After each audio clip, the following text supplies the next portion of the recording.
la asociación SUTS y responde a una serie de actividades que estamos haciendo en Sant Cugat. Acabamos de venir de una visita guiada de una exposición que habla sobre esto que estamos hablando, que vamos a hablar hoy también. También podréis ver en el centro de Sant Cugat una serie de lonas colgadas en el casco antiguo que también hablan de la misma temática. Y bueno, y es porque queríamos poner en esta semana condensada el tema de la defensa del territorio desde una perspectiva ecofeminista, ¿no? ¿Qué significa esto? Y diferentes experiencias. Quería poner en relieve de que estamos comparando cosas muy diversas, casos en Sant Cugat, casos en Guatemala y otros casos, pero hay un hilo conductor que nos permite hacer una lectura y que nos permite sacar algún tipo de conclusiones. Y yo solamente hago este titular y lo vamos a ver aquí porque hay unas lógicas que responden a unos mismos patrones, ¿no? Y eso es lo que vamos a analizar. El objetivo al final es compartir, aprender y ver que las experiencias de diferentes sitios nos complementan y nos aportan una perspectiva que nos ayuda a entendernos lo que nos pasa a nosotras mismas, ¿no? Y con este objetivo, pues bueno, aquí yo luego presentaré cada una de las ponentes, les doy la bienvenida y las gracias por haber venido, ¿no? Y voy a empezar con la proyección de un clip que hemos encargado también para hablar de este tema. Es un vídeo que nos explica un poco qué es el ecofeminismo. Está en catalán, María Cristina ya se lo ha explicado un poco brevemente. Y bueno, pues es en plan de humor, lo hemos hecho con Ana Polo. Voy a apagar la luz porque si no, no se va a ver nada. Sí, creo que con este es una suficiente.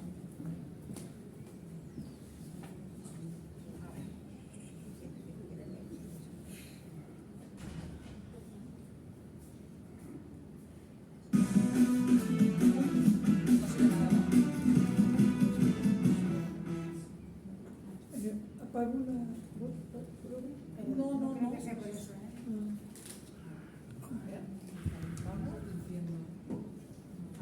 Ahora, espera, empiezo.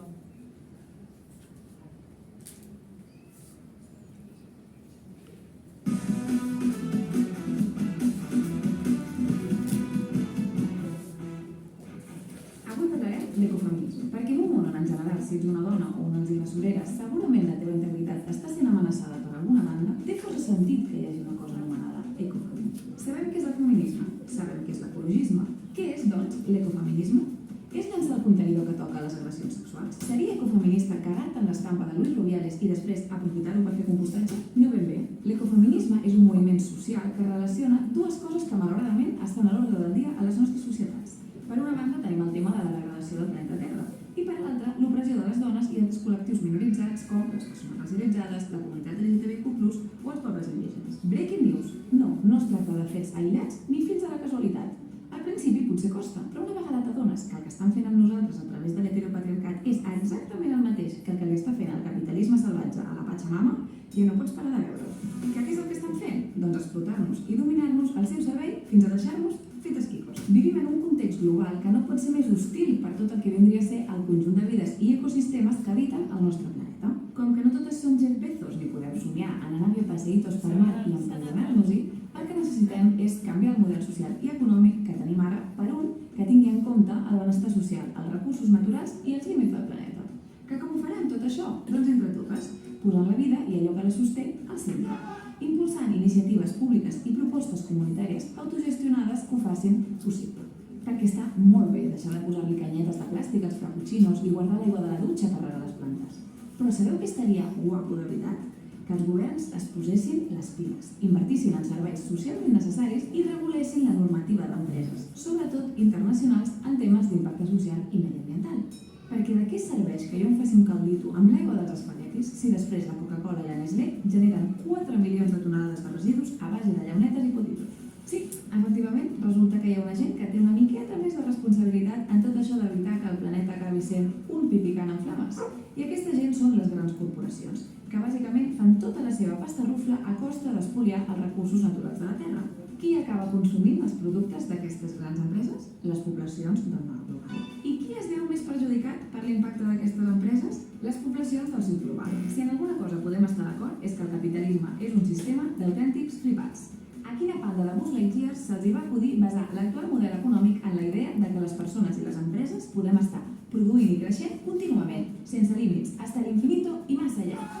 No és només que aquest sistema sigui insostenible a nivell físic, que també, perquè els recursos resulta que s'acaben, sinó que no té capacitat per atendre les necessitats essencials de les persones, que són molt seves i sembla ser que tenen la mania de desquiciar-se, deprimir-se i posar-se malaltes si les explotes i les aboques a consumir 24/7. Per això, una cosa que ens aniria molt bé a totes seria anar espavilant amb el tema del decreixement, acceptar que tant el planeta com nosaltres tenim els nostres límits i que necessitem abaixar una miqueta el ritme. Perquè no és només que estiguem arrasant amb tot l'estoc disponible del planeta, és que a més la nostra acció produeix efecte hivernacle, canvi climàtic, l'aparició de noves malalties, el que es coneix com el Primavera Sound de les plagues d'Egipte. Per això l'ecofeminisme defensa que cal donar suport a lleis que no declarin la guerra de vida. I afavorir coses que no siguin un accés directe a l'extermini és una idea que realment està prou bé si pensem un moment. És la salut del planeta l'única cosa que preocupa l'ecofeminisme? No, perquè si ja hem establert que el capitalisme li va superbé a explotar el planeta sense limitacions non-stop 24/7, una altra cosa verifiable és fer que les dones s'ocupin de les cures de manera gratis i a poder ser invisibilitzat. El menjar arriba màgicament a casa, es cuina de manera màgica i es recullen els plats de manera màgica també. Els follets i la làlia quan ja no es pot valdre per ella mateixa i un unicorn tope de guapo porta els nens a l'escola i els hi compra les cartolines i el paper vegetal que necessiten per la classe de socials. Diguem la màgia, que la conciliació és el meu animal mitològic preferit, queda massa llarg. Si volem canviar les coses, és imprescindible posar la vida al centre en lloc del capital. Com es fa això? Doncs respectant els processos de la naturalesa per assegurar unes condicions de vida dignes i sostenibles. I no unes condicions decidides per uns quants que el que volen és carregar-nos el mort a sobre a les de sempre. No, unes que estiguin establertes de manera democràtica i que assegurin l'equitat entre els gèneres i els diferents sectors de la població. Per això és molt important la ressignificació de les tasques de cures. I com ho farem això? Seguint aquests còmodes passos. 1. Identificació. En català correcte, no direm que la nostra mare era mestressa de casa o que no treballava. Direm que la nostra mare treballava a casa gratis. 2. Valoració. Si les dones no portessin cicles per criatures, cuidant-les fins que poden incorporar-se al món laboral i atenent les necessitats de tota la família, els homes no haurien pogut sortir al món a treballar i fer les coses importants. Les dones sostenen la vida. 3. Redistribució. Tetes, espavileu i feu el favor de ser adults funcionals que es poden fer càrrec d'ells mateixos, de les seves criatures i del seu entorn. La vostra dona no és una mareta amb la que us feu besitos de tant en tant. Per no fer amb la resta el que no ens agrada que facin amb nosaltres, és molt important posar en valor els coneixements dels col·lectius que han estat sistemàticament exclosos pel capitalisme, el colonialisme i el patriarcat, també coneguts com les tres bessones de Bercebú. I en això, les entitats ecofeministes intenten posar el seu granet de sorra apropant-nos les propostes i la saviesa de dones que contra viento i marea es mantenen fermes en la defensa del territori i el medi ambient davant les crisis ecològiques, econòmiques, les violències masclistes, l'espoli de recursos naturals, el racisme, la vulneració de drets i totes aquestes cosetes. Ara que ens està escoltant atentament Ana Patricia Botín, que em comenten que li està encantant el vídeo i que Banco Santander es dissoldrà, entregarà els caixers automàtics i cessarà l'activitat armada en els pròxims dies, aprofitarem per dir que el feminisme no pot ser un feminisme blanc, privilegiat, que respon a lògiques patriarcals i no incomoda ni transforma d'arrel el nostre sistema, és a dir, un no feminisme, sinó que ha d'incloure també el feminisme comunitari, que neix a les comunitats indígenes rurals i als barris urbans més empobrits. Un feminisme que reivindica els drets de les dones des de la col·lectivitat, perquè només en comunitat podrem fer front a un parell de diablillos com el capitalisme i el neoliberalisme. Just per començar, per la banda del feminisme... Espera, és que no puc parar, Què? És el d'HMI. Sí. Per què? L'àudio no va bé. Si alguna té idea, per què no? S'està recuperant, Ai, mira, sí. Que si ens fem l'episodi... Espera, que salto per fer tros que se Seguim salta. amb feminisme. Jo tinc claríssim el que és l'ecofeminisme, però no puc dir que la gent del carrer no domina tant el tema. Anem a comprovar-ho. Vosaltres sabeu què és l'ecofeminisme? Vale. I no unes condicions decidides per uns quants que el que volen és carregar-nos el món sobre a les de sempre. Unes que estiguin establertes de manera democràtica i que assegurin l'equitat entre els gèneres i els diferents sectors de la població. Per això és molt important la ressignificació de les Això ho havíem tasques. dit, ja. I com ho farem això? Els naturals, el racisme, la vulneració de drets i totes aquestes cosetes. Ara que ens està escoltant atentament Ana Patricia Botín, que em comenten que li està encantant el vídeo i que el Banco Santander es dissoldrà, entregarà els caixers automàtics i cessarà l'activitat armada en els pròxims dies, aprofitarem per dir que el feminisme... No us he parat ara per fi, però no sé què fer, perquè... És algú de això que no fos sensible, perquè he sigut moure l'ordinador i...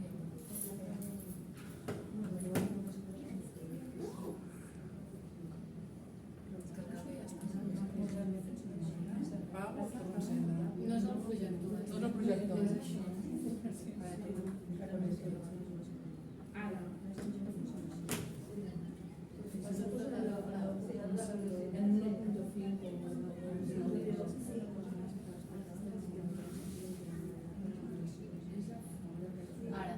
Pot ser un feminisme blanc, privilegiat, que respon a lògiques patriarcals i no incomoda ni transforma d'arrel el nostre sistema, és a dir, un no feminisme, sinó que ha d'incloure també el feminisme comunitari, que neix a les comunitats indígenes rurals i als barris urbans més empobrits.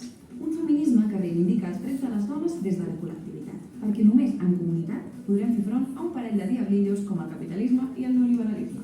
Jo us he de confessar, per la banda del feminisme encara no sé com ho podem solucionar, però pel tema eco sí que he tingut una idea. Fa dècades que hi ha gent que s'escarrassa a fer-nos entendre que ens hauríem de passar a energies renovables. Hidroelèctriques a petita escala, tira del vent, del sol i tal, no? Fonts que no s'esgoten ni s'esgotaran. Llavors he estat pensant, i jo sospito que si enxufem el Bisbal Ja és al final, ho tenim. Seguim amb més idees. Jo tinc claríssim. Ja està, deixem aquí ja perquè ho sento, tots aquests... Sí, la tecnologia. No? Vaig obrir la llum d'allà, potser? Format. Ja vaig. Sí? Gràcies. Bé, bueno, aquest vídeo una mica... Com? Es pot veure online, aquest Sí, vídeo? aquest vídeo està penjat a la web nostra, de la nostra associació, que es diu SUTS, suts.cat, i allà està l'explicació que hi havia aquest col·loqui, hi ha aquest vídeo, exacte, sí, es pot veure. De fet, ara per les xarxes el difondrem partit en quatre càpsules, perquè això és molt llarg, això no es pot veure així com així, i ho partim en 4 càpsules i ho difondrem per les xarxes també. Bueno, és que l'Anna Poro parla així. Podeu apagar la pantalla? Sí, perquè... Sí, bueno, és que ara ella necessitarà fer una Continua, presentació. vale. Sí, bueno, no sé si podreu projectar massa, però... Ja, bueno, si no, Si no... crec que la majoria han agafat les, no sé, les publicacions i de veritat. També, sí, també s'ho poden mirar. Sí. Doncs... Bueno, vaig intentar ara a veure projectar-ho, si no ho apagaré després, La idea d'aquest vídeo és simplement fer com que parlem d'ecofeminisme i a vegades és un concepte que no estem del tot familiaritzades, ens va semblar interessant fer aquest vídeo en clau humorística de quins són els conceptes bàsics que barreja l'ecofeminisme, aquesta intersecció entre els dos grans moviments socials de base que estan empenyent en el segle XX, que és el moviment ecologista i el moviment feminista, perdón, me paso al castellano. Y cómo interseccionan porque ambos movimientos responden a un cuestionamiento de un modelo capitalista y patriarcal. Pero de esto van a hablar mejor las compañeras que yo. La primera intervención será la de Blanca Bayas. Os voy a leer brevemente un poco una introducción sobre ella. Ella es investigadora del Observatorio de la Deuda en Globalización, la ODG, y es activista ecofeminista. Su trabajo se centra en la defensa de los bienes comunes y las alternativas de los ecofeminismos y economías feministas. Ha escrito varios documentos sobre estos temas, como su publicación Propuestas ecofeministas para repensar las ciudades, caminos públicos y comunitarios, y como coautora de Cómo la inversión pública socava la transición ecofeminista. Es licenciada en Ciencias Políticas y de la Administración Pública. Es diplomada en Trabajo Social y máster en Política Social y Mediación Comunitaria. Y vive en Barcelona. Voy a dar la palabra a Blanca, que ha sido la coautora de esta investigación que luego os comentaremos y que está aquí para vuestra disposición. Sí, Si no ho ha de fer servir. sí, es que ahora sí nos Ho vamos a proyectar intentarà, algo. ho Sí. intentarà. Y aquí hay el micro para quienes queráis utilizarlo. És que és molt agressiu. No, ahora voy a proyectar algo que me ha pedido Vale. proyectar. De manera. Hola. ¿Se oye? Sí. Al final, vale. Es que en realidad, bueno, buenas tardes y primero de todo, muchas gracias a todas, a todos y a todos por venir. Como estoy un poco resfriada, igual sí que aprovecharé que tenemos el micro. Bueno, muchas gracias Esther por la presentación. En realidad me han pedido que empiece yo con la intervención. Como ha explicado Esther, acabamos de realizar una pequeña investigación que es la que tenemos aquí presentada encima de la mesa y que hemos titulado Luchas feministas en defensa de la vida y el territorio, un diálogo desde Honduras, Guatemala y Cataluña. Y bueno, yo empecé diciendo que estoy muy feliz porque en realidad voy a empezar explicando algunas de las cosas de esta publicación, pero es que la base de la investigación ha sido un diálogo a 4 voces y una de las voces es la compañera María Cristina Bernabé, que justo va a intervenir luego. Entonces, pues también muy contenta y también me parece un poco extraño cómo empezar explicando algunas cosas que luego ella va a explicar seguro muchísimo mejor que lo que pueda explicar yo. Pero bueno, en todo caso, sobre la publicación, nuestro objetivo era poder poner en común qué es lo que tienen en común, qué relación existe y cuáles son efectivamente los elementos en común entre las luchas de 4 compañeras, que ahora les explicaré brevemente quiénes son, y también hilar un poco sobre las propuestas de los ecofeminismos y de los feminismos comunitarios. También empiezo diciendo que bueno, esta es la portada de la investigación. Empiezo diciendo que como ecofeminismos y como feminismos comunitarios son propuestas teóricas, pero sobre todo son propuestas políticas, ¿no? Aterrizadas, son prácticas políticas y que las diferentes compañeras también, cada una se define y se explica en qué tipo de feminismo se siente involucrada a partir de sus colectivos y sus movimientos, etc. Pero bueno, una de las dificultades que hemos tenido de alguna manera también es que como son paradigmas también muy amplios y luego a su vez nuestra metodología ha sido pues estas entrevistas ponerlas en común y en diálogo, pues bueno, hay algunas cosas que sí que están como más directamente relacionadas con lo que dicen estos paradigmas y otras pues quizás van más allá, ¿no? Pero bueno, como os decía, bueno, que también ha dicho antes Esther, nos ha parecido en parte un diálogo arriesgado porque efectivamente hay elementos en común, pero también hay grandes diferencias, especialmente en lo que son los impactos del capital y de un modelo, ¿no? Extractivista, capitalista, patriarcal, neocolonial, racista. Tiene impactos muy diferenciados, pero sí que hemos visto algunos elementos en común de cuáles son las lógicas, ¿no? De las grandes empresas y también de las luchas y de las resistencias, ¿no? Porque al final también queremos ponerle un poco de luz a las propuestas de sororidad también y a la mirada internacionalista, ¿no? En definitiva. Entonces este diálogo, como digo, ha sido realizado entre María Cristina Bernabé, ¿no? De Guatemala, de la Asociación de Mujeres Acabal, Jessica Trinidad de Honduras, ella es de la Red Nacional de Defensoras de Honduras, y luego por parte de Cataluña, Julia Granell, ella es de Ramaderas de Cataluña, ¿no? Ganaderas de Cataluña, y la cuarta compañera, Elena Guillén, que ella es de Selnet, que es un movimiento del Camp de Tarragona. Entonces, bueno, sobre lo que son los ecofeminismos, yo creo que cuando habéis visto el vídeo de Ana Poro, que es verdad que habla muy rápido y tampoco me quiero entretener muchísimo, pero efectivamente los ecofeminismos son esas miradas cruzadas entre los feminismos y los ecologismos y entender cómo el capital, igual que aprovecha de los recursos naturales de los territorios, también aprovecha del tiempo y del trabajo de las mujeres, ¿no? Entonces pone en común la idea de cómo somos seres interdependientes, aunque los cuidados no están puestos en el centro, sino que son lucrados por el sistema,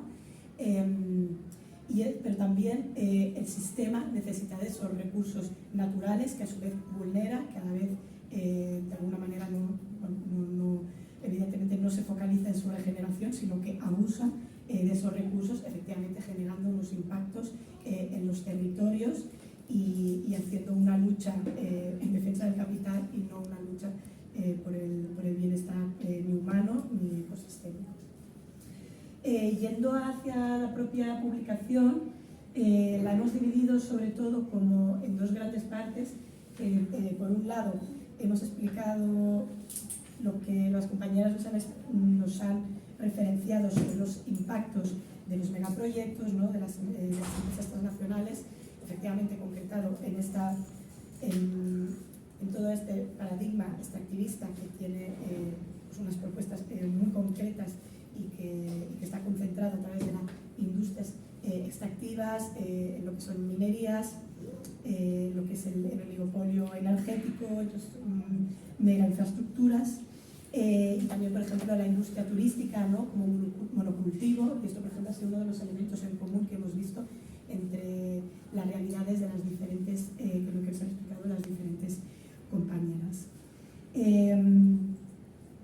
Por un lado, como decía, la industria turística ha sonado muchísimo entre, por ejemplo, la realidad que nos han explicado en la costa del Caribe de Honduras, que nos explicaba Jessica Trinidad, ¿no? Porque la industria turística, bueno, pues privatiza las playas y bueno, lo que se introduce es la agroindustria y efectivamente pues desplaza las necesidades de las comunidades, pero también hablando podíamos ver los paralelismos también con lo que está pasando en el Camp de Tarragona, que además, bueno, a su vez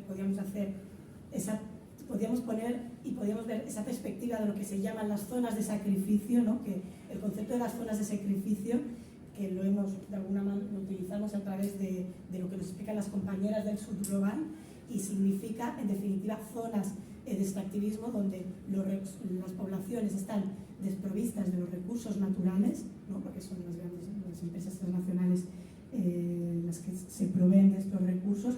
Esto implica desplazamientos, implica que a su vez las poblaciones obviamente no pueden tener acceso a energía, a agua, etcétera, por este extractivismo, y entonces eso es en definitiva una zona de sacrificio. Pero también hacíamos el paralelismo de cómo, por ejemplo, en Cataluña, el sur de Cataluña para nosotras es una zona de sacrificio, ¿no? Y en este caso Julia Granell pues, nos explicaba cómo en Tarragona, que es una zona donde se concentran, por ejemplo, pues, las nucleares, donde se concentran complejos industriales enormes y donde hay mayor pobreza energética, por ejemplo, en el territorio catalán, pues, ¿no? Lamentablemente pues, esta idea de zona de sacrificio también se reproduce, ¿no? En el territorio. Y también hay una parte, tiene una zona importante de turismo, ¿no? Entonces, la industria turística como monocultivo existe también en Tarragona, existe también en la Sardaña, que es el otro territorio desde el cual nos hemos referenciado en la investigación. Bueno, también hemos hablado bastante a través de lo que nos han explicado las compañeras de la connivencia de lo que son los estados y la administración pública con las empresas transnacionales, ¿no? Si la obligación de la administración pública tendría que ser garantizar la salud, la educación, bueno, no sabemos el conjunto de derechos básicos, sabemos que a la fecha esto no es así, en realidad no es así en ningún lugar del planeta. Sí que hemos visto también diferencias sobre, claro, hay que tener en cuenta que en Honduras, por ejemplo, en el año 2009 hubo un golpe de Estado, ¿no? Entonces, claro, la relación de los colectivos, de los movimientos sociales, de las compañeras en lucha y en resistencia, ¿no? Pues con el Estado, efectivamente, pues es terrible, pero también Maricris nos va a explicar la situación en Guatemala y especialmente en su territorio, ¿no? Toda la lucha que han tenido también, porque el Estado con quien se ha aliado, también los militares, etcétera, se alían con la empresa, ¿no? Entonces eso también ha sido diferenciado, pero a la vez de alguna manera sí que hay ese punto en común de que todavía no conseguimos que la administración pública vaya de la mano. En cuanto me gustaría irme ya para, no sé cuánto tiempo llevo y no... No, llevas. Llevo 10 minutos, ¿no? No, te queda. Vale, perfecto. Bueno, sí que quería hablar también de las luchas, ¿no? Que nos han explicado las compañeras y bueno, pues que también se ve la línea sobre cómo las resistencias, bueno, por ejemplo en Varillas, ¿no? La acción directa que ha existido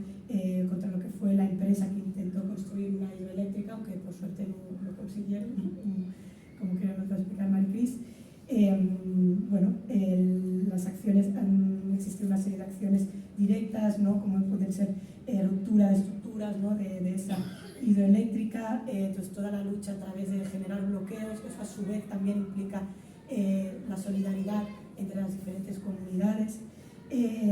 Y luego también una acción muy repetida por parte de las 4 realidades ha sido las movilizaciones, las manifestaciones multitudinarias, que han sido muy importantes y, por ejemplo, así como hablaba de lo que son las zonas de sacrificio, en Tarragona, por ejemplo, se ha conseguido encontrar una solidaridad de hablar de cómo las diferentes luchas, por ejemplo, contra la construcción, contra lo que es el proyecto del Hard Rock Café, que es una mega infraestructura que quieren construir allá, pero también junto con otras luchas ecologistas contra la industria extractivista en otros lugares, ¿no? Pues se ha conseguido tener como una conciencia del propio territorio, ¿no? Entonces eso ha sido importante también, que cuando se han hecho movilizaciones por un tema específico, pues se han unido también pues el resto de luchas ecologistas, feministas, ¿no? Que también veían, pues obviamente, que tenían ese elemento en común, que son los mismos actores que nos están vulnerando. Ha sido muy importante también todo lo que nos han explicado las compañeras sobre la contrainformación, ¿no? Igual que decimos que el Estado se alía con las empresas transnacionales, los medios de comunicación también están contados en las diferentes realidades. Pues en Honduras, cuando hubo el golpe de Estado, también los medios de comunicación, ¿no? De la mano, en Guatemala también, entonces, y en Cataluña, la Repsol, que es la que está en el complejo petroquímico en Tarragona, directamente pues pagaba lo que son las fiestas populares y pagaba a los medios también, pues para decir que la contaminación ahí, pues, de alguna manera, no era tan, pues, que no tenía tales impactos, o etcétera. Entonces, lo que ha sido importante es la contrainformación a través de la organización de las compañeras, como es la radio comunitaria, o como ha sido, por ejemplo, Selnet, que son las compañeras que están en Tarragona, que han hecho las investigaciones de cómo sí que existía efectivamente una contaminación a nivel del aire y cómo podemos ver mayores casos de, por ejemplo, de cáncer, ¿no? en el territorio.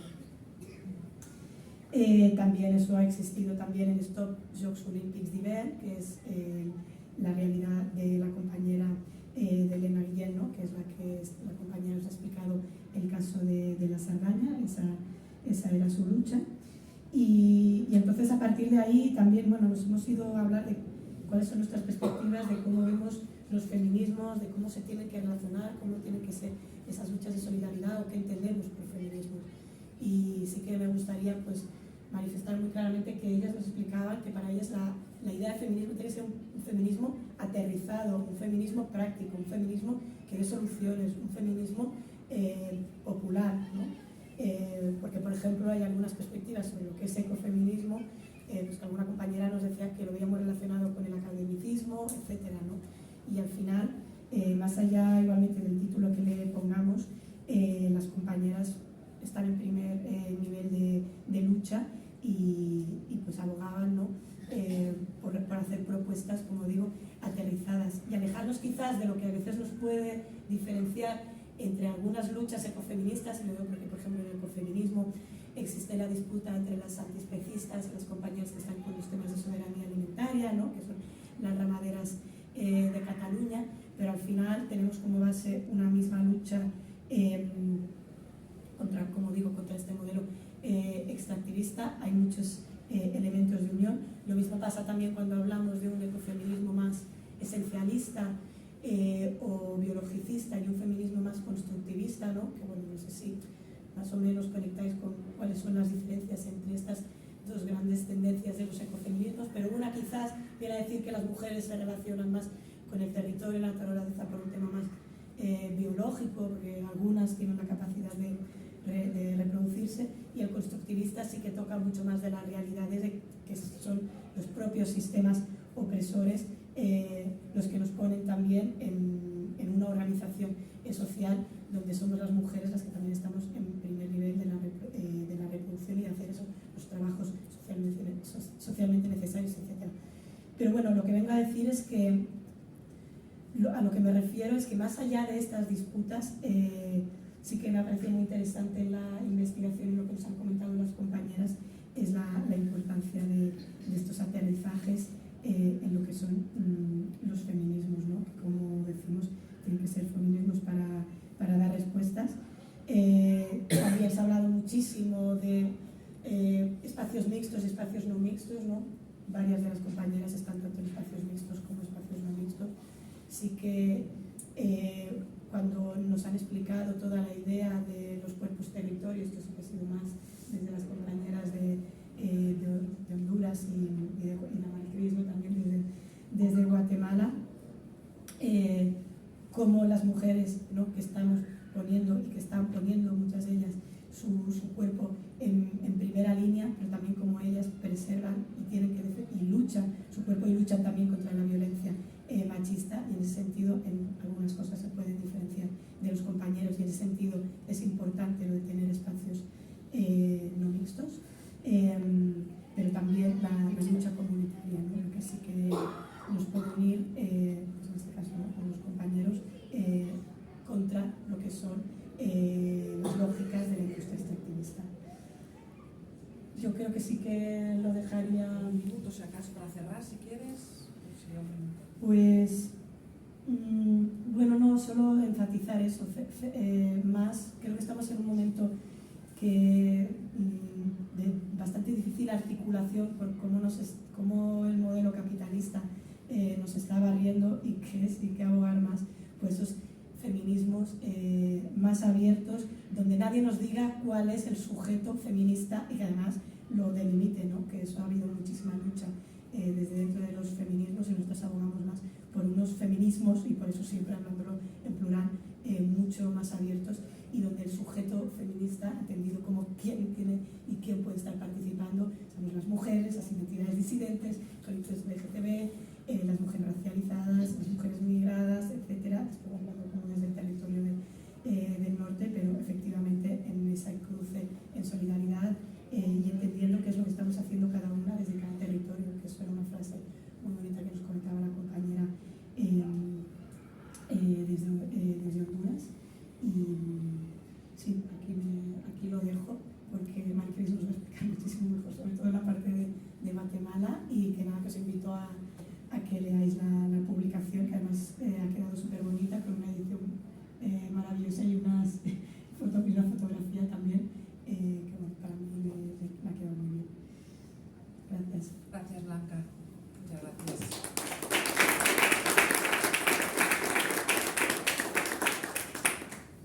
Bueno, voy a hacer un poco la presentación de María Cristina Bernabé. Ella es licenciada en Magisterio en Enseñanza Media y Administración Educativa. Es madre soltera y socia de la Asociación de Mujeres a Cabal de Huehuetenango, Guatemala. Ella misma se define como una mujer que desde joven se involucró en las luchas comunitarias, defendiendo la tierra y los bienes naturales y ancestrales. Y en primera persona habla diciendo: el AJAU me ha dado la oportunidad de caminar en la lucha por la justicia y el respeto de los derechos humanos de las mujeres. Mi camino se ha fortalecido con procesos de sanación que permiten liberar emociones causadas por la violencia machista y patriarcal. Abrazo a todas las mujeres que luchan por la justicia. Una presentación muy bonita, ¿no? Porque se hace desde otro lugar, ¿no? Cuando le pregunté, dame tu biografía, lo explicó desde otro lugar, y es que realmente, ¿no?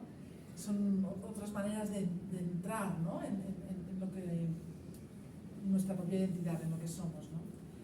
Y pues nada, vamos a escuchar, mira, Maricris, que esto no te ya tienes este y este. Y así puedes controlar el tiempo. ¿Vale? Muchas gracias, Maricris. Está bien. Buenas tardes a cada uno de ustedes y cada uno de ustedes. Gracias por acogerme en su tierra. Y pues estoy muy emocionada de estar acá y de tener esta oportunidad de dirigirme a grandes personas. Sé que detrás de ustedes pues hay todo un trayecto, ¿verdad? Y es así la vida de la humanidad, y específicamente las mujeres, ¿verdad? Eso no quiere decir que a los compañeros pues no se le da importancia. Creo que somos un complemento en esta lucha, y alegra mucho ver a muchas mujeres pues en este trabajo, y también los compañeros que se están involucrando o están involucrados.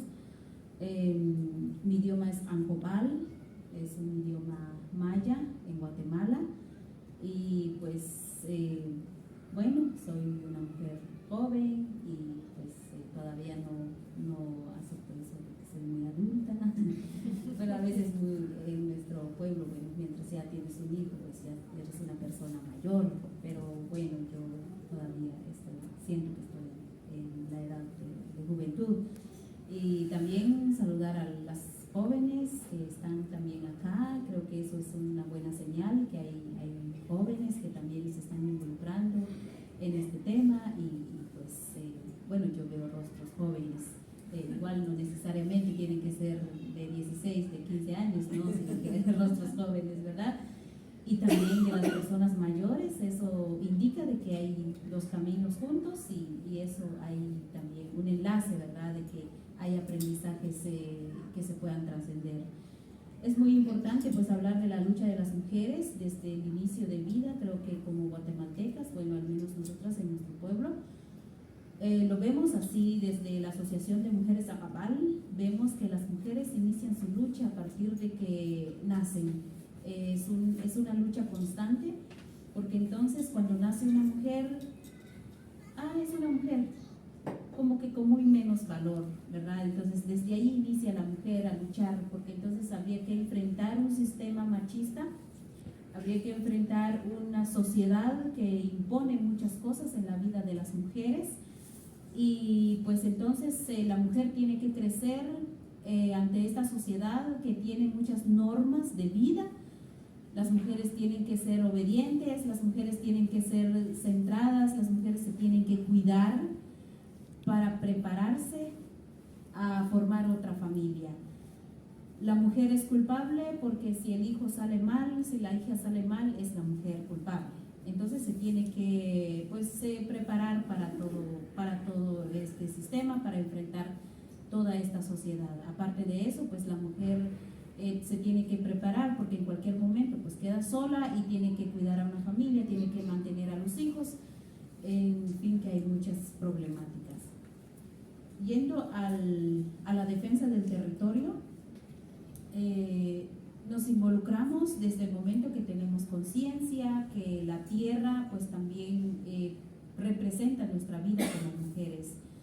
¿Por qué representa? Porque somos mujeres que damos vida, crecemos vida y también la madre tierra nos da de comer, ahí crece nuestro alimento, el 100%, y también la mujer al momento de que da de amamantar o pues cría un bebé en su vientre, pues se identifica como la tierra. Entonces, cuando violentan a la tierra es lo mismo cuando sufre la mujer violencias de género. Entonces, hay un gran enlace entre la madre tierra y el cuerpo de la mujer. Por eso entonces decimos que la defensa del cuerpo, tierra y territorio debe ser una lucha entre hombres y mujeres y no solamente debe ser de mujeres, porque al final tenemos que ser complementos entre ambos sexos o los diversos sexos y eso se respeta mucho. Y pues la llegada de Hidro Santa Cruz en el municipio de Santa Cruz Varillas ha causado y ha impactado mucho en la historia de la vida de las comunidades, específicamente en la vida de las mujeres. Eso no quiere decir que solamente las mujeres lucharon para que Hidro Santa Cruz no desarrolle sus actividades hidroeléctricas y mineras en el municipio. Hubieron muchos compañeros, estuvieron, creo que la mayor parte de defensores en su momento fueron hombres. Pero no es porque las mujeres no querían luchar, es por la misma violencia. La mujer no tiene por qué salir de casa, la mujer no tiene por qué ir a las reuniones comunitarias, la mujer tiene que estar en casa preparando el alimento para que cuando el hombre llegue, pues los alimentos tienen que estar preparados y pues la cama tiene que estar bien tendida, así que la mujer tiene que atender la casa y no tiene por qué dar a conocer sus ideales porque tampoco sirve, tampoco funciona para el machista, ¿verdad? Si es idea de mujeres, pues es idea de mujeres, no se toma en cuenta más que la de los compañeros, ¿verdad? O de los hombres. Eso es idea de los compañeros y eso sí que va a funcionar porque va a ser fuerza. Pero si es idea de mujeres, como que no tiene mucha importancia. Por lo que entonces no dejan salir mucho a las mujeres en este caso. Y lo otro, pues también las mujeres van a una reunión de defensa o de lucha, pues van como en calidad de oyentes y no tienen por qué tomar decisiones en ese momento. Y también pues no se le permite casi en su mayoría que la mujer asuma responsabilidades, por decir que sea presidenta de un grupo, porque entonces no podrá ejercer ese cargo porque tiene familias que atender. Volvemos a lo mismo. En cambio el hombre sí puede asumir porque pues es servido en casa y él con mucha libertad puede ir a participar en los movimientos sociales. Hidro Santa Cruz utiliza esta estrategia de poder cooptar líderes que están frente a las comunidades, líderes, alcaldes comunitarios, que serían los alcaldes auxiliares, y los presidentes de COCODES o integrantes de COCODES, que serían consejos comunitarios de desarrollo, que es un sistema que se crea desde la sociedad para poder gestionar proyectos para la comunidad. Ya los alcaldes auxiliares pues son los que intervienen cuando hay alguna problemática de tierra o de vecinos o alguna otra problemática. Son los que intervienen y pues acompañan a las personas que tienen problemas a la municipalidad o hacer algún tipo de denuncia. Pero Hidro Santa Cruz entonces identifica quiénes son esos líderes que están como haciendo gestiones, quiénes son esos líderes que tienen voz y que puedan ser obedecidos por la comunidad. El sistema también económico en el país está tan empobrecido que un día de un campesino puede valer a 50 quetzales, que es muy poquito, digamos, para un campesino. Llega Hidro Santa Cruz, ofrece el triple o el cuádruple de salario para estos campesinos para que les pueda trabajar. Obviamente pues la cuestión de pobreza en la comunidad obliga a estas personas, y también la inconsciencia obliga a que obedece a esta empresa y pues se van a trabajar a esta empresa, pero no duró mucho. Entonces estos líderes fueron también las personas que fue utilizado por Hidro Santa Cruz para poder identificar a los que no estábamos de acuerdo con la llegada de la empresa. Inicia sus labores como a principios del 2017 o a mediados, y este trabajo no funciona porque rápidamente las comunidades se organizan y frenan este primer intento de trabajo, y es ahí donde inicia la identificación de los líderes que podrían ser después enjuiciados por la empresa. Como a inicios del 2012, la fiesta del pueblo es en mayo, el Día de la Santa Cruz, pues toda la población se concentra en el casco urbano para poder celebrar y ver la festividad que hay. Dos campesinos iban de camino a su casa, y como ya habían privatizado todo este trayecto del río, que es el río Ambalán, con sus 3 cataratas, que la catarata 1, 2 y 3, que son cascadas enormes, podríamos identificarlo así. Dos campesinos iban en camino cuando un guardia de la empresa le da muerte a uno y otro herido. En la audiencia ellos estaban justificando que estas dos personas iban a ver qué hace la empresa, como que a averiguar, a espiar qué hace la empresa, cuando en realidad son campesinos que iban de regreso a casa. Entonces le dan muerte a uno de ellos y otro sumamente herido. Cuando se entera la comunidad, se organizó rápidamente, todas las comunidades, el pueblo, se vinieron al casco urbano, vinieron a cerrar la oficina de la empresa, se taparon los caminos, también se hizo una gran concentración en el juzgado municipal, el juzgado de paz, que está en el casco urbano. La estación de la Policía Nacional Civil también se tapó ahí, y todas otras entidades que tendrían que ver con la llegada de esta entidad. La municipalidad principalmente, que fue el primer cómplice de la empresa, porque fue el que se sentó primero y bueno, está bien, cedemos el permiso, y que entren por supuesto a escondidas, no lo sabía la población. Entonces, a raíz de todo esto se hizo un gran movimiento en el municipio como al día siguiente, Otto Pérez Molina, que era el presidente en ese entonces, un militar, por supuesto, y que también tiene culpa en el genocidio que hubo en Guatemala en los años de la guerra interna. Este presidente pues dicta estado de sitio para el municipio de Santa Cruz Paritas. A partir de ese momento pues se moviliza toda la población, porque pues ya no se podría salir, ya no se podía hacer algunos actos, muchas cosas, ¿verdad? Se privatizó todo. El personal de la Asociación de Mujeres Ajapal, junto con otro movimiento de jóvenes, nos fuimos a comunidades donde podíamos refugiarnos en el momento, y pues el coordinador del grupo donde estábamos en aquellos años, que era Rubén Herrera, ahora pues ha fallecido, también se fue del municipio porque inmediatamente tenía orden de captura, y también la compañera que ahora es directora de nuestra asociación también inmediatamente tuvo orden de captura.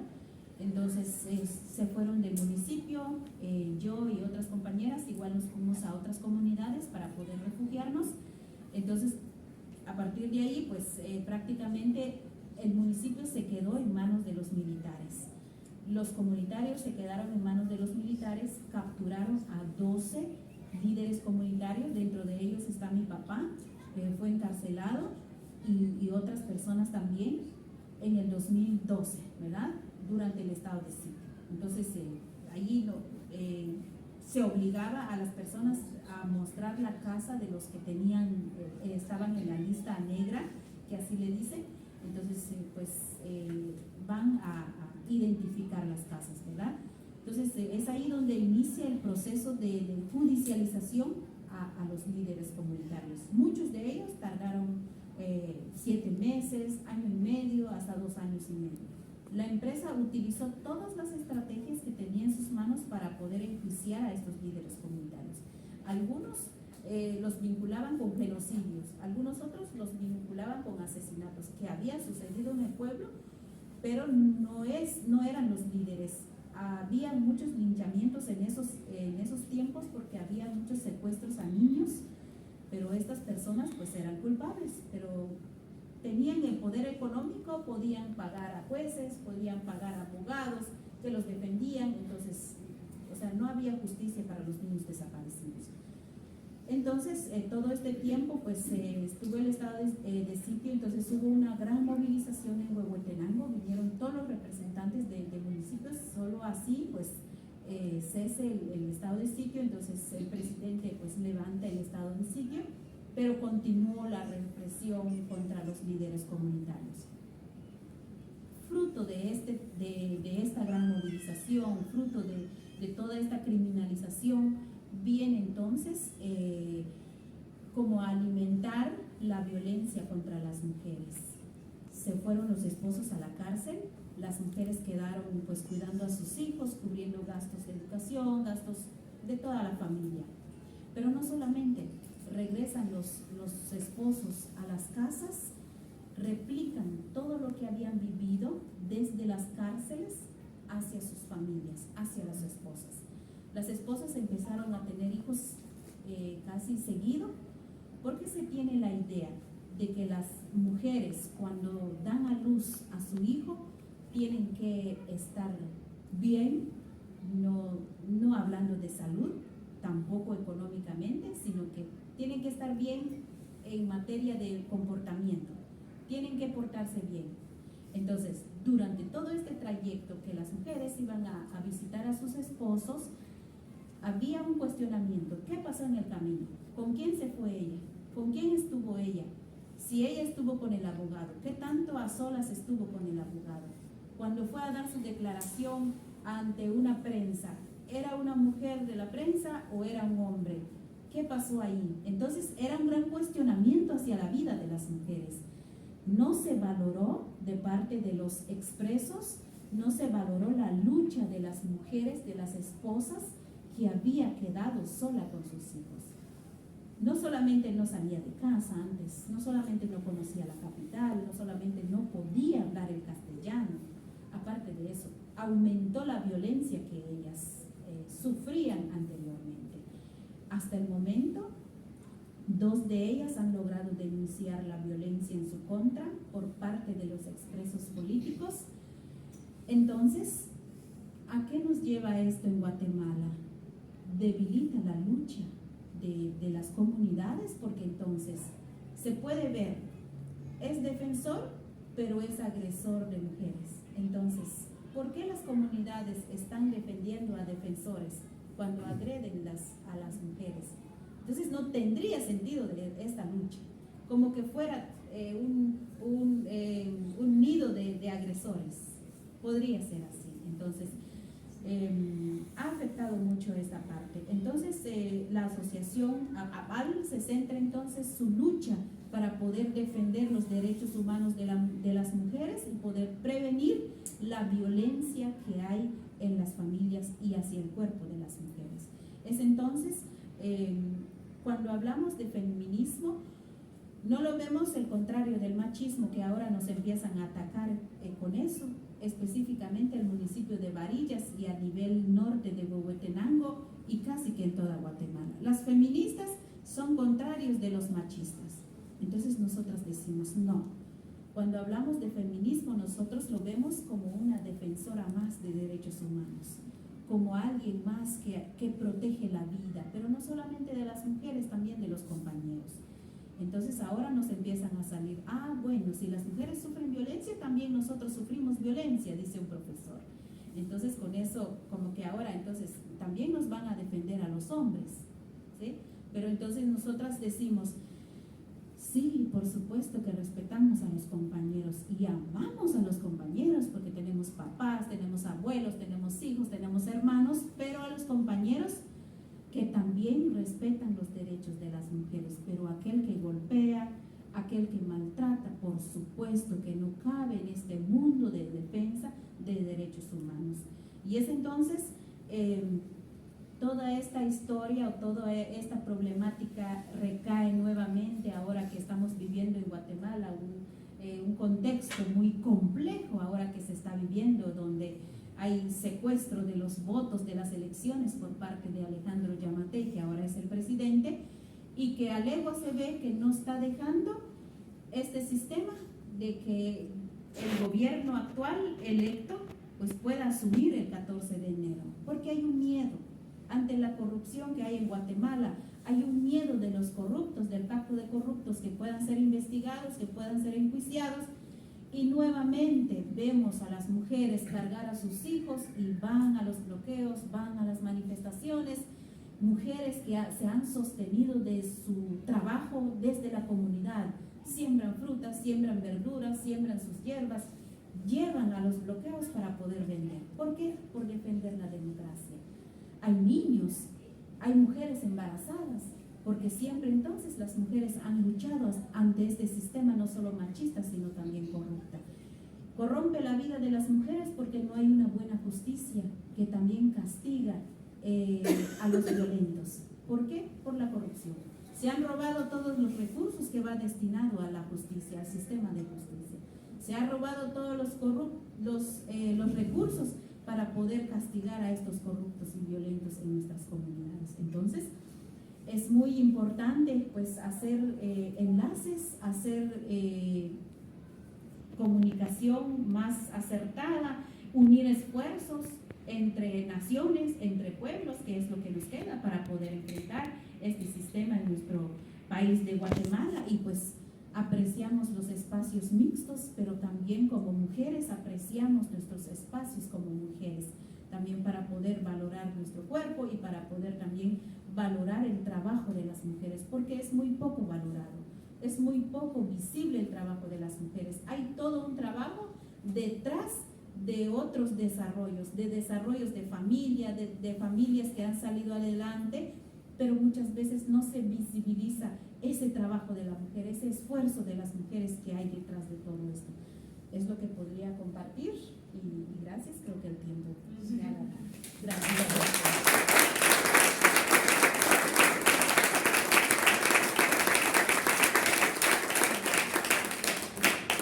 Bueno, sí que quería añadir una cosa sobre lo que ha contado Maricruz, porque es importante. importante. O sea, en Varillas la comunidad consiguió que no se estableciera la hidroeléctrica, Hidro Santa Cruz.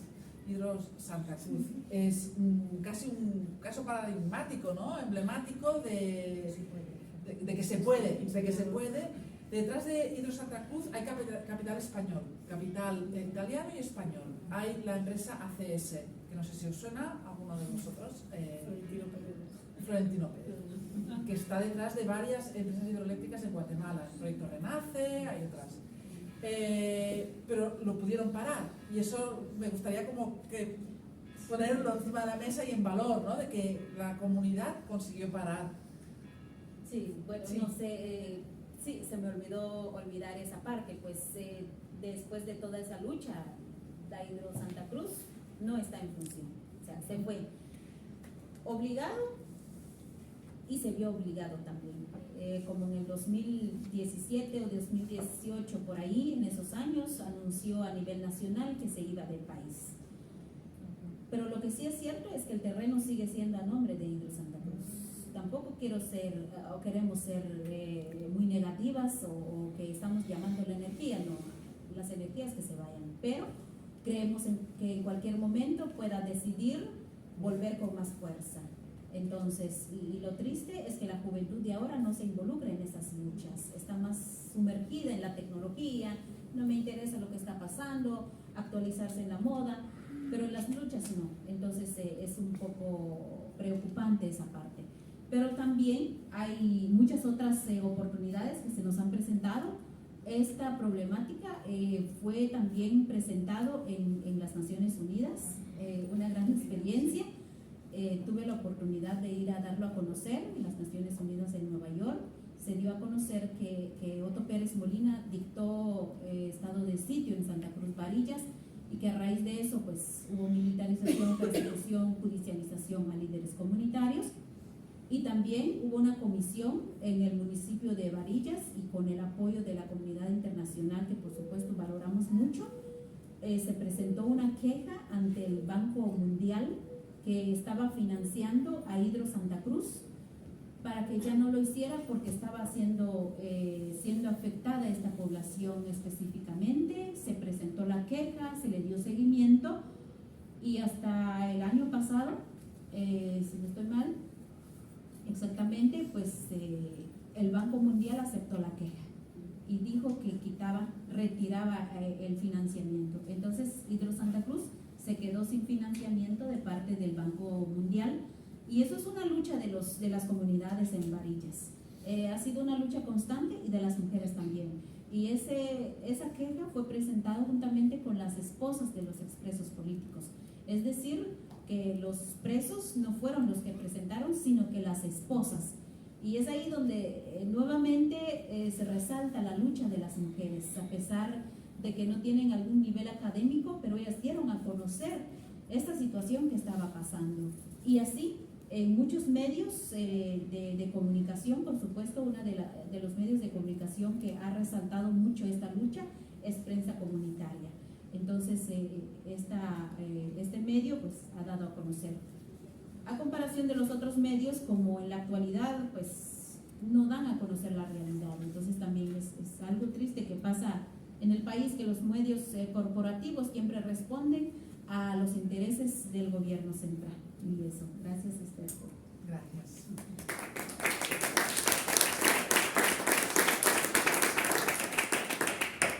Bueno, pues ahora tenemos la tercera ponente, que nos parecía importante aterrizar estas ideas a la realidad de San Cugat, porque a veces nos quedamos con conceptos un poco vagos, como hablando de ecofeminismo, de luchas, tal y cual, pero ¿y aquí qué pasa, no? ¿Y aquí qué hay? Y aquí pues hemos invitado a Cecilia, que nos va a hablar de un proyecto que considero emblemático y también referente. Cecilia se define como una mujer autodidacta, ecofeminista y anarquista. Tiene un recorrido incansable de militancia que arranca 20 años atrás, formando parte de ATAC Cataluña. Ha formado parte de la Comisión de Cocina del Movimiento 15M de la Plaza Cataluña, es miembro de la Asociación La Floresta Contra Fronteras y miembro de Transición Ecosocial. Ha participado en la Comisión de Organización de la Huerta Liberada de San Cugat, y es miembro del Sindicato de yogateras, que no sé cómo traducir esto, De inquilinas. de Inquilinas. pues de inquilinas de Barcelona. Entonces, gracias Cecilia, y aquí tú ya sabes ya cómo va esto del tiempo, ya veo, Sí, ¿eh? sí, sí. Gracias. Bueno, pues eso es una manera de aterrizar estos relatos de ecofeminismo, ¿no? Y bueno, voy a hacer una pequeña historieta de lo que fue el huerto y de cómo está la cosa, ¿no? En el huerto, a ver, hay los huertos urbanos municipales y hay los huertos comunitarios, ¿vale? O sea, hay que diferenciar. El huerto urbano municipal, pues te pones a la cola y esperas que te toque una parcelita y te lo montas tú y la cultivas y tal y cual. Los huertos comunitarios es otra cosa. O sea, ahí entramos porque había un espacio vacío y entramos. Bueno, entraron los chicos, nos pidieron el huerto al barrio, que no es cualquier barrio de San Cugat, ya lo sabéis. O sea, San Francés, que es un barrio obrero de trabajadoras, de mujeres trabajadoras, de las mujeres que van a hacer las limpiezas a casa de la gente rica de San Cugat, que es un municipio muy rico, ¿no? O sea, y bueno, pues ellas son las que viven allí. Muchas veces viven, como esto está tan caro, ¿no? Lo del alquiler, pues muchas veces viven familias y conocidos en la misma casa, todos ahí en montonetas, en casas pequeñas, y cuando estos chicos entraron y nos subieron al huerto, se abrió ahí una posibilidad muy estupenda porque había una hectárea para cultivar y para usar, ¿vale? Nosotros, desde las mujeres de aquí de San Cugat, como yo, ¿no? Pues lo que hicimos fue intentar facilitarles cosas que ellas ellas y ellos pues no podían conseguir por lo que fuese, ¿no? Y bueno, había muchas chicas también de aquí que también tenían su parcelita y tal. Al principio el huerto era todo comunitario. Habíamos pensado que el huerto sería comunitario, que no habría parcelas, pero en cuanto empezamos a hacer las primeras asambleas decidieron que querían una parcela familiar por familia, ¿no? por persona. Y entonces dividimos las parcelas y les tocaba pues una parcelita chiquilina, pero bueno, estaba bien, era suficiente. Y empezamos ahí pues una práctica asamblearia, horizontal, y de dar voz a toda la gente que venía ahí, que además es que las primeras asambleas eran enormes, había un montón de peña que quería su trocito y venían a por él. Y empezamos a conocernos también. O sea, para mí lo más interesante del huerto es esa relación, la relación que teníamos entre todos y todas. Y que yo, ahora que ha pasado, ¿no?, el tiempo, pienso que era súper importante. O sea, yo cuando lo estaba viviendo, igual en el día a día, ¿no?, pues no le daba tanta importancia como ahora, que después que nos hemos metido, ¿no? Pero, y puedes pensar que idealizo el tema, porque también teníamos problemas. O sea, en el barrio, en ese barrio de San Francés, hay problemas de prejuicios, malos entendidos entre culturas, pues que es un barrio de inmigración que empezó en los años 50, me imagino, con la migración andaluza, siguió con la migración de Yala, de América, y luego siguió con la migración también de Magreb, ¿no? Magrebí. Y ahí se mezcla todo y ahí está todo como en un poco gueto, y además es un barrio que es invisible para los demás barrios de San Cugat. Yo me he dado cuenta, ahora que he ido yendo y viniendo del caminito de la estación hasta allá al final de la carretera Sardañola, que hay como una barrera, hay como una especie de frontera invisible que es el monasterio. Cuando tú pasas del monasterio para allá, ya no estás en el mismo San Cugat, es otra cosa, ¿no? Bueno, en fin, allá nos juntábamos, ¿vale? Allá nos juntábamos todos y voy a hablar de una persona que se llama señora Teo, que es la abuela de la huerta, que es boliviana y que la voy a hacer mi pequeño homenaje. Era muy amiga de mi hermana porque llevaba a su nieto al mismo colegio del barrio que mi hermana llevaba a sus hijos, ¿no? Y se hicieron amigas. Y allí nos volvimos a encontrar, porque yo ya la conocía un poco, pero nos volvimos a encontrar ahí en el huerto y ella, hablábamos mucho rato y me encantaba hablar con ella. hablar con una abuela sabia, ¿no? Y me decía que ella, la tierra es la misma, siempre, y que para ella ir a esa parcelita a cultivar era como volver a Bolivia. Y que ahí se le quitaban las penas, decía. O sea, yo cuando vengo aquí se me quitan las penas, me decía. Y ese era un poco el espíritu de ese huerto, era un refugio para mucha gente del barrio que no tenía casi espacio, ¿no? en San Juan. Y ahí teníamos un espacio donde podían jugar los niños, porque nos regalaron una cama de estas que botan, ¿no? No sé cómo se llama, una cama elástica. Y no sé quién nos la regaló, pero bueno, ahí los niños se lo pasaban bomba. Y luego pues teníamos más cositas y jugaban ahí traíamos juguetes y jugaban. Y nosotros hacíamos las asambleas y hacíamos fiestas culturales, intercambiábamos no solo semillas, que también traían semillas de sus países. La señora Teo me regaló una calabaza así grande que era una semilla de Bolivia, ¿no? O sea, digo, wow. y intercambiábamos saberes también, o sea. Y las asambleas eran muy graciosas porque al principio, las que dinamizábamos la asamblea, que intentamos hacer un grupo variado, ¿no? O sea, pero estábamos algunas de San Juan. Y entonces nos llamaban la comisión directiva. Y nosotros no queríamos tener una comisión directiva, decíamos que no. Les costó entender que no dirigíamos nada, pero que se dirigían ellas solas y nosotros solos. Bueno, la verdad es que fueron 2 años súper chulos, con problemas también, porque, por ejemplo, yo me enfadé un poco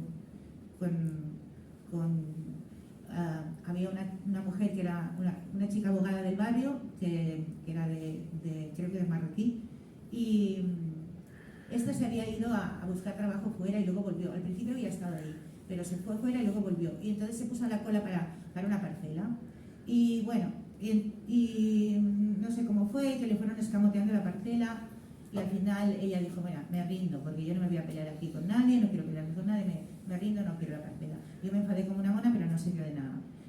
Cosas así pasaban también, o sea, eso es un ejemplo de que, bueno, todavía queda mucho trozo camino por hacer y que no es fácil dejar nuestras costumbres, nuestros prejuicios culturales, y me pongo la primera, Me acuerdo de una asamblea que dinamizó Moni, y que era sobre cómo nos sentíamos, ¿no? Entonces ella puso todo de palabras en el suelo y cada uno ponía su pieza en la palabra que había escogido.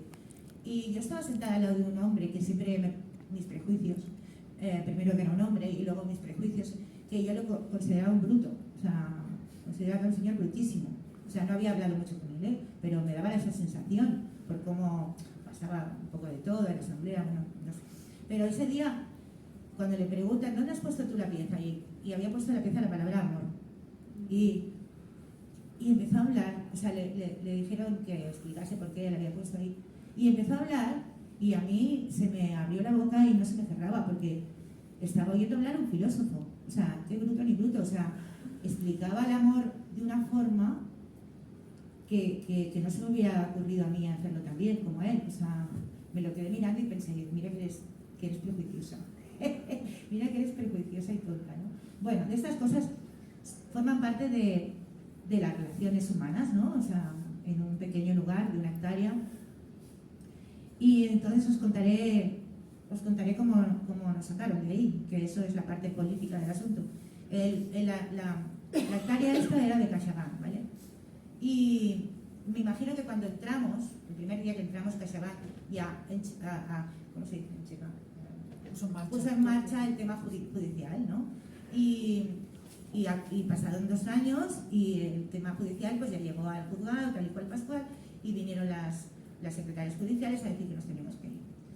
Y bueno, lo pudimos aplazar un par de veces, pero la tercera va la vencida. Y un día que venían, estábamos ahí haciendo guardias, porque además no nos habían dicho cuándo venían, no nos dijeron la fecha, y íbamos haciendo guardias y tal. Pero bueno, vinieron y no hubo manera de hablar con ellas. No querían hablar. Y además, que hay que entrar. Vinieron un montón de coches, o sea, de lecheras de la policía, ¿Sabéis ahí alguna? Bueno, un montón de coches de la policía, nos echaron fuera. Bueno, nos lo intentamos pelear de manera pacífica, que vamos a hacer con 50.000 policías que había. Pero bueno, hay un chico que se subió, porque vinieron con una excavadora para sacar todos los huertos. Un chico se subió a una excavadora, estuvo varias horas ahí resistiendo. Yo qué sé, yo me peleé con todos los policías a veces por haber, porque yo veía que mis compañeras tenían un poco de miedo a la policía, pero tenían miedo porque es normal que tuvieran miedo. Son muchas que están en situaciones irregulares y es normal que no se atrevan a plantarle cara a la poli y a decirles cosas, ¿no? Yo sí, a mí me cayó la multa, pero yo se lo dije. Y lo peor de todo es que yo les decía, ¿qué hacéis aquí defendiendo a CaixaBank? ¿Qué hacéis aquí defendiendo a CaixaBank? Que se haga una policía para ellos y defiendan pero que pues sois la policía de la peña, tío, o sea, ¿qué hacéis aquí? Y además, le dije a uno, y además me apuesto lo que quieras a que esto lo cierran y dentro de 5 años está cerrado y vacío y yermo otra vez. Y bueno, me decían todos los polis que ellos cumplían órdenes, al final entraron con la excavadora y todas las cosechas a la mierda, toda la gente llorando y fue bastante horrible. Por la tarde, una de las chicas que se había subido a un árbol y yo fuimos porque era justo antes de las municipales y el Cucatanga había organizado una especie de debate con políticos y había uno del PP por ahí también.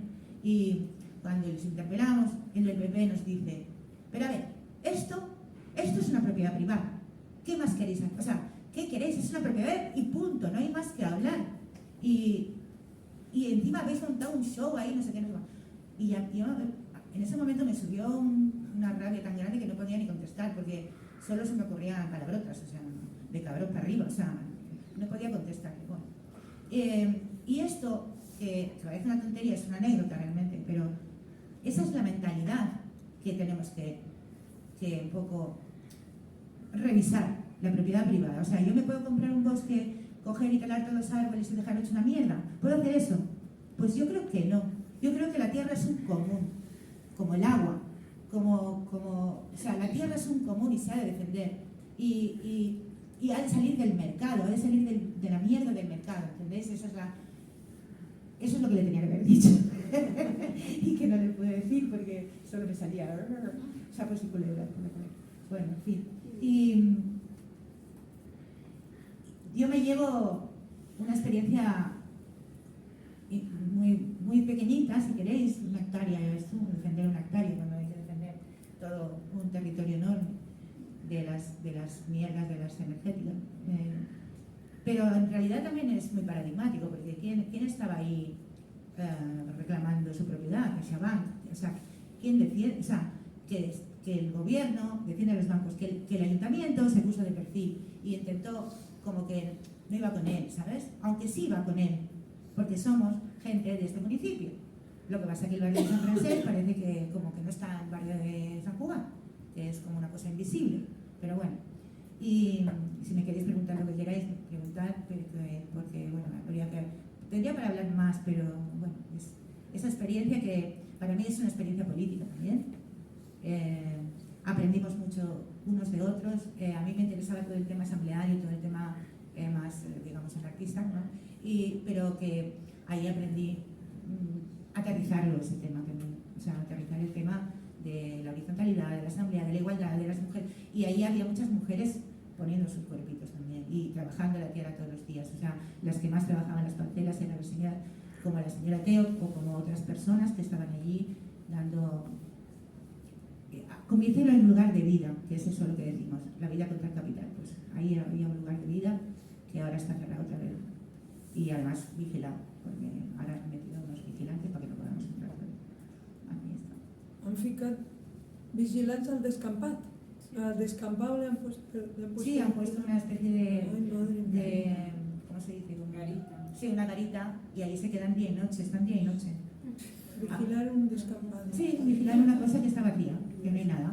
Porque además, claro, ocupar, ¿qué es ocupar? Ocupar, puedes ocupar una casa, pero ocupar una cosa que no hay nada, o sea, ¿qué ocupación es esa? ¿Qué peligro tenemos? ¿No? Eso es lo que le decíamos. Mire, cuando ustedes, intentamos explicarles, no quisieron hablar con nosotros en la casa, pero intentamos explicarles cuando ustedes tengan algún proyecto aquí, porque otra cosa que no he dicho, ese terreno está al lado de una química, que se llama Lubrizol, y al lado de una química a 1 kilómetro no se puede construir. Por lo tanto, la química, paradójicamente, nos estaba defendiendo de que nos echaran, ¿no? Porque como no se podía hacer nada, quedó el espacio vacío durante un montón de años ahí.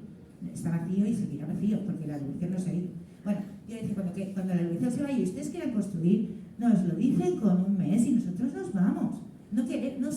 Sabemos que no somos propietarios de la tierra. Solo queremos el espacio para usarlo, el usufructo del espacio. No queremos ser propietarios, no nos interesa la propiedad, nos interesa usar la tierra. Y que sea un jardín como... Hay gente que... Yo no he visto muchas fotos, pero hay gente que tiene fotos. Aquello era un jardín del Edén. Había flores, árboles, limoneros, plantamos ceretos que nos regalaron. Yo qué sé, era estupendo. Y en 2 años, lo hicimos ahí pim-pam, Lo hicieron, porque yo no trabajé mucho aquí, ellos sí. Y era precioso, era precioso. Yo le voy a hacer una pregunta, pero va basado en Guatemala. Ajá, vale. Yo fui a reclamar una herencia de mi padre a Guatemala ahora en agosto. Resulta que todo aquel territorio entre Escuintla, la democracia y toda aquella parte hasta llegando al mar, es de un tal García Granados, que este señor es de Andalucía. Fíjese, todos sus herederos son andaluces. Imagínese si usted está hablando de ese trocito. Imagínese el territorio que hay desde Villalobos hasta llegar a la costa. Todo ese territorio es de este señor García Granados, porque yo estuve en el registro civil, en el registro, esto del patronato de la propiedad, ahí en la capital, viendo todos los libros. Me tiré horas y horas viendo los libros y mis padres, mi familia, que llevan más de 200 años allí en ese terreno, pues no son propietarios, porque vino la ley agraria en Guatemala, que yo no estaba nacida todavía, y dieron todo aquel territorio a los que no tenían tierras, pero a este señor le dieron un golpe de estado y entró este señor García Granados. Entonces, allí viene lo que usted está diciendo, que ese pequeño espacio para cultivar esas pequeñas verduras, imagínese toda aquella población que pueden ser no sé cuántos millones de personas que viven en aquel territorio, que no son dueños. Y encima, poco a poco se van comiendo. Hay una señora que va sembrando caña de todo el territorio, de punta a punta, frontera con El Salvador, frontera con México. Todo ese territorio lo tiene lleno de cañaverales. ¿Sabes? Una tal Yolanda, que no sé el apellido porque no me recuerdo, porque es que como solo fui 10 días a Guatemala, en esos 10 días me volví loca. Me volví loca porque encontré Guatemala tan destrozada, tan abandonada. El aeropuerto no lo conocía y me eché a llorar porque yo no conocía mi tierra. Donde estaba antiguamente el hospital de Rubén, había un jardín precioso. Pues ahora hay chabolas, a todo alrededor hay chabolas. Los alumbrados están caídos porque este presidente ladrón que está ahora, que no quiere abandonar el puesto y la gran, como lo que está pasando en España, con esta justicia, pues la justicia está vendida. Vamos, le dan el poder a la justicia, pero yo voy a pedir justicia, a mí no me la dan, se la dan al señorito este. Entonces, claro, estamos como desprotegidos, pero es que en Guatemala toda la vida ha estado desprotegida, toda la vida, porque los españoles siempre han estado allí, y el señor Florentino Pérez Y hay otro que es de ahí de dónde es el señor este de Sara, ¿cómo se llama? De Galicia, pues también, ahí están metidos esa gente. Y claro, ellos están explotando el país y a la gente la están explotando. Porque ahora te doy trabajo, pero mañana no te doy trabajo. Y entonces los tienen como muertos de hambre. Ahora te doy trabajo y ahora no te doy trabajo. Pero vamos, es como que no tienen trabajo nunca. Yo voy a subir un escalón y hablar de una cosa que quería decir también. Sí, pero ya más yo en general. Ese pequeño Eso que dices tú de desposeer a los pobres, o sea, sí. A mí me recuerda mucho lo que está pasando ahora en Palestina, ¿no? O sea, es colonización, es lo mismo, es lo mismo. Y aparte de eso, yo creo que ahora ya tienen prisa. ¿Por qué? Pues yo creo que es hablando de ecología, es porque ya saben, ellos son los que mejor saben que estamos en el fin de fiesta. Es decir, estamos en el fin de fiesta energético, estamos en el fin de fiesta de materiales, estamos en el fin de fiesta de agua, porque el agua también la están privatizando, ¿eh? Esa es la guerra que ya está aquí, ¿eh? También, o sea, está allí y está aquí. Estamos en el fin de fiesta y quieren todo, ellos quieren todo, y nos lo quieren quitar todo, a vosotros, a todos los pobres de la tierra, que somos el 90%, o sea, o el 80%, no sé. Nos quieren quitar todo, porque lo quieren todo para ellos, porque el capitalismo lo que tiene es que es muy perverso, o sea, es muy ávido, no tiene nunca bastante, entonces lo quiere todo, y ya como no tiene sitio donde colonizar ni donde ir, está empezando a colonizar aquí también, aquí en Europa también. ¿Qué está pasando con lo de Palestina? Pues que los europeos o sea, Alemania está en crisis ahora, que era el motor de Europa, está empezando a estar en crisis, porque no tiene el gas ruso, porque no sé qué, y está empezando esto, esta guerra está empezando. Yo lo veo así. Pero perdone, le voy a Puedo hacer estar equivocada, pero... Otra observación. Resulta que yo he estado 4 meses cuidando a una persona mayor ahí en Aribao. Toda la parte aquello de la champla, ¿no? Aquella Sí. parte, bueno, por la champla. Aquella parte la están comprando los rusos, los franceses, los italianos, ahora aquellos de los vikingos, bueno, yo le digo los vikingos de por allí. Bueno, pues aquellos edificios los están comprando ellos para hacer, ellos piden al ayuntamiento como que van a hacer despachos, y no son despachos, son apartamentos que llegan a montones y llegan maletas y maletas y maletas y maletas. Si hicieran una observación, los ayuntamientos se forrarían pegando multas, pero no les interesa. No les interesa. Y esa es otra cosa que está pasando. Que ya no hay viviendas porque están utilizando las viviendas para hacer estas cosas. Sí, sí. Gracias por la aportación. Ya se abierto de forma natural, que son súper pertinentes, que nos atraviesan a todas, ¿no? Hemos hablado del colonialismo, ¿no? Es que esto pasa acá y pasa en otros países porque hay la convivencia de poderes políticos, poderes mediáticos, el colonialismo, ¿no? El patriarcado, son aliados, ¿no? Que hacen posible que esto pase, si no, no pasa, ¿no? Pero yo no quería hablar más. Sí.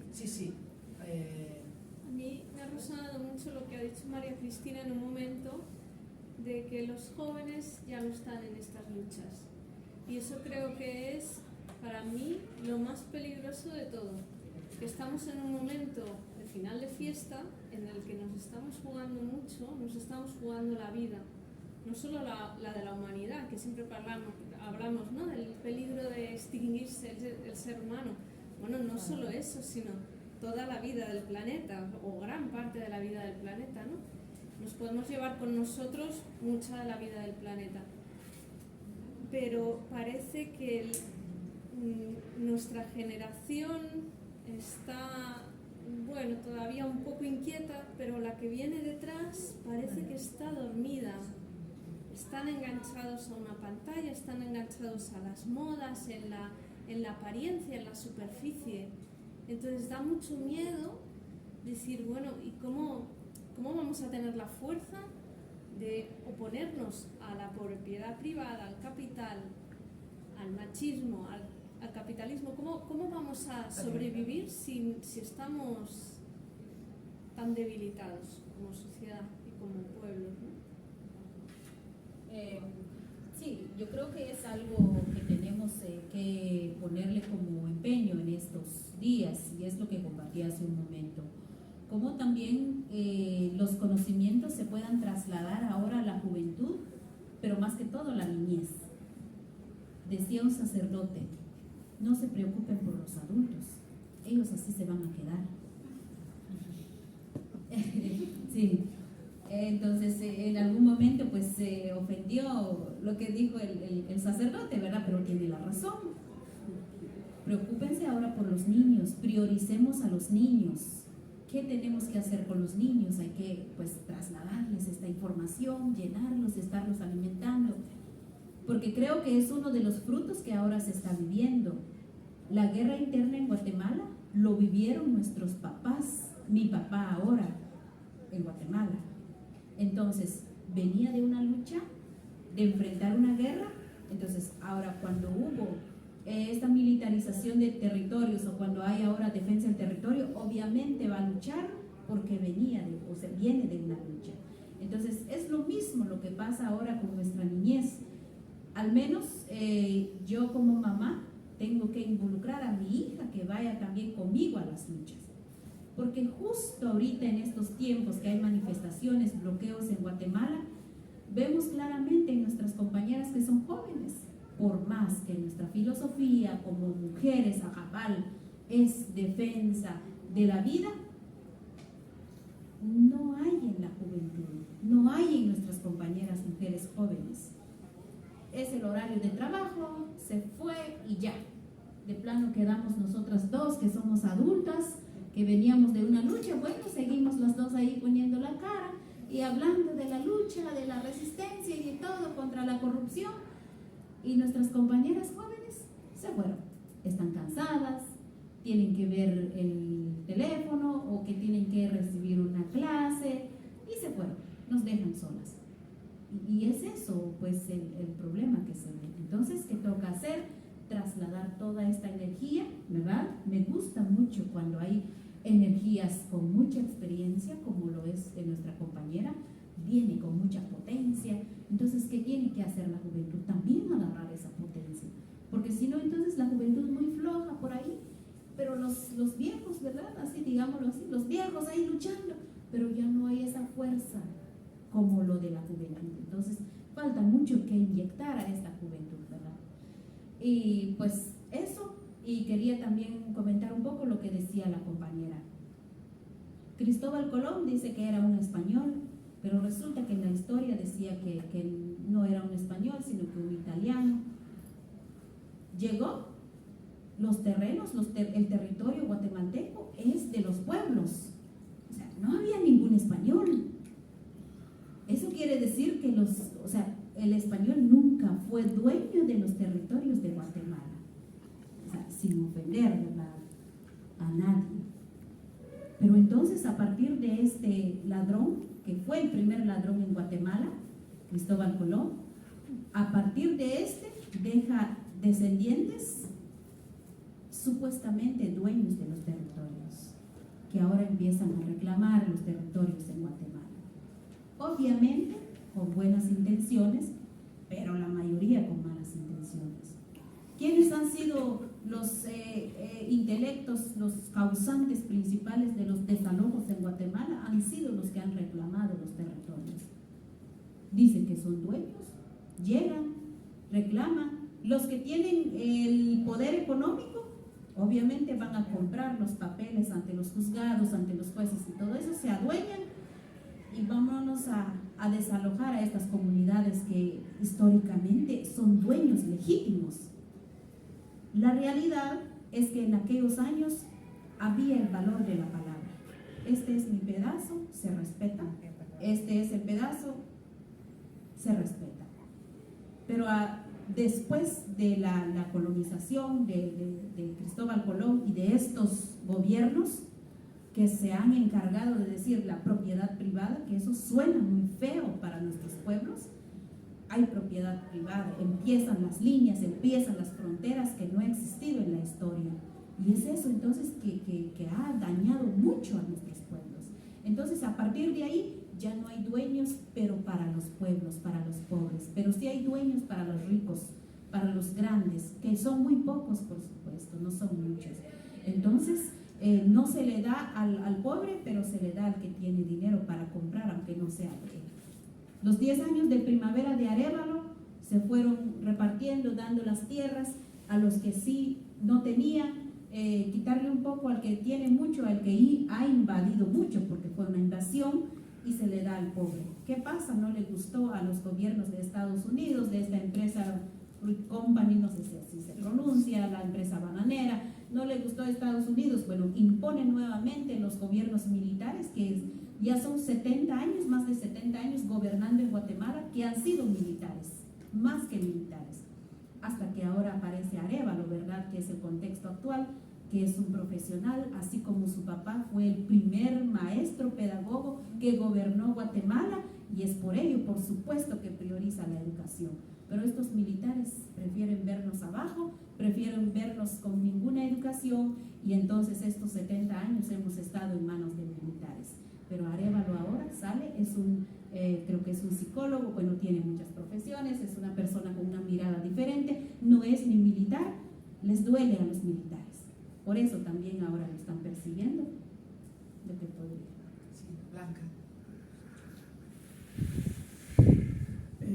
Bueno, yo solo quería recuperar sobre el tema anterior de la juventud, que bueno, seguro que el contexto en Guatemala no lo conozco especialmente bien, pero sí que para mí en otros contextos y sin duda en el nuestro, yo la verdad que estigmatizando a un colectivo social como es la juventud diciendo que nos está movilizando, la verdad que, bueno, a mí no me parece muy justo, porque la verdad que sí que ha habido importantes movilizaciones, ¿no?, en nuestro territorio, por ejemplo, contra la ampliación del aeropuerto, por ejemplo, las compañeras de Fridays for Future, Extinction Rebellion, que en realidad en los últimos años las movilizaciones climáticas han sido, han sido un punto de lanza importante, ¿no?, la juventud, y también en realidades del feminismo, ¿no? Y bueno, seguro que hay diversidad de realidades, y también entiendo algunas de las cosas que se comentan sobre el desapego que puede haber por parte de algunas personas o de algunos jóvenes en concreto, pero no me parece muy diferente del desapego que también, o la dificultad que también tenemos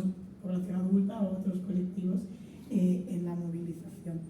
Bueno, es que quería como hacer ese apunte, o que es mi perspectiva. Yo también quería romper una lanza por la juventud y decir que en el huerto había gente joven que era súper bonita y es súper bonita y que son amigos y todo. Pero aparte, yo quería decir una cosa. Resulta que nuestra sociedad, esta occidental, capitalista, que la exportamos a todos sitios, ¿no?, la manera de pensar, por primera vez en la historia de la humanidad, y esto lo digo yo, lo creo yo, pero me baso en algunas cosas que miramos. Por primera vez en la historia de la humanidad no estamos pensando en las generaciones futuras. Que venga, o sea, que salga el sol por donde quiera, nos llevamos todo y ya, si tenemos un planeta que está hecho invivible, pues da igual. Todas las demás sociedades que yo he estudiado, históricas, en antropología y tal, todas tenían en cuenta las generaciones futuras, menos nosotros. Nosotros no estamos pensando en ellos. Y eso nos va a llevar al puto desastre. Mira, el otro día estaba leyendo un texto de Graeber y Wainwright que hablan de los indios de Norteamérica, que eran, bueno, pues un montón de tribus ahí, y estos le decían a los colonos europeos, o sea, nosotros pensamos 7 generaciones para adelante, en nuestra generación futura. ¿Qué estáis haciendo? Aparte que decían, es que no, o sea, se trajeron un indio aquí a Europa, a Inglaterra, y él estaba escandalizado. Decía, es que hay gente por la calle y nadie les ayuda, nadie les da de comer, o sea, nosotros jamás en la vida dejaríamos a alguien en la calle sin comer. Y vosotros lo veis bien, y os pensáis que sois los avanzados, vosotros.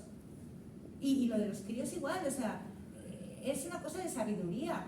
de decir, nuestros hijos tienen que tener un futuro, ahora nuestros hijos no van a tener un planeta vivible. ¿Y qué mierda somos como sociedad, la sociedad esta occidental? ¿Qué mierda que no pensamos en nuestros nietos?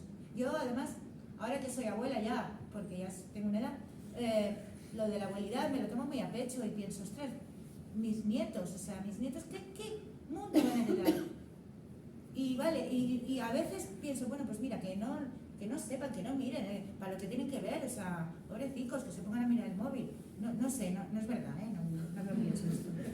Pero es que es verdad, o sea, es muy fuerte lo que estamos haciendo, no nos damos cuenta, pero no les estamos dando chance, nos estamos comiendo todos los recursos del planeta antes de que ellos sean adultos. Y no estamos haciendo nada, bueno, sí que estamos haciendo. Estáis haciendo, sí. Estamos haciendo. Sí, estamos intentando. Joven, de 20 años así hay, no hay. Y muchas veces, en muchas charlas, en muchos eventos, no están.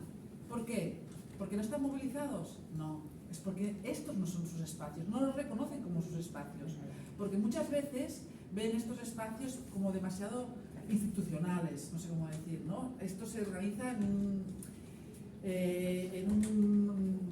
una sala que nos ha cedido fantásticamente el ayuntamiento, hay una charla formal, etcétera, etcétera, y no lo reconocen como espacios propios, se organizan en otro tipo de espacios. Que no estén no significa que no estén luchando, es que a veces no nos encontramos, ¿no? Y esto, pues bueno, yo muchas veces, yo os he hecho 1000 veces, ¿no? La autocrítica de cómo llegar, ¿no? Y de cómo conectar con el mismo lenguaje también, ¿no? Porque es otro lenguaje seguramente también. Bueno. Tenemos a la Ana Polo. Ya, por eso encargamos a Ana Polo. Por eso, y precisamente cuando Ana Polo, pues trabajamos el guión juntas y ponía muchas cosas y le decía, pero Ana, ¿pero esto qué es? No se entiende. Y le decía, esto fuera, Ana. Y decía, ¿cómo que fuera? Esto lo entiende todo el mundo. Pues es esto. Yo no lo entendía, porque tengo una edad.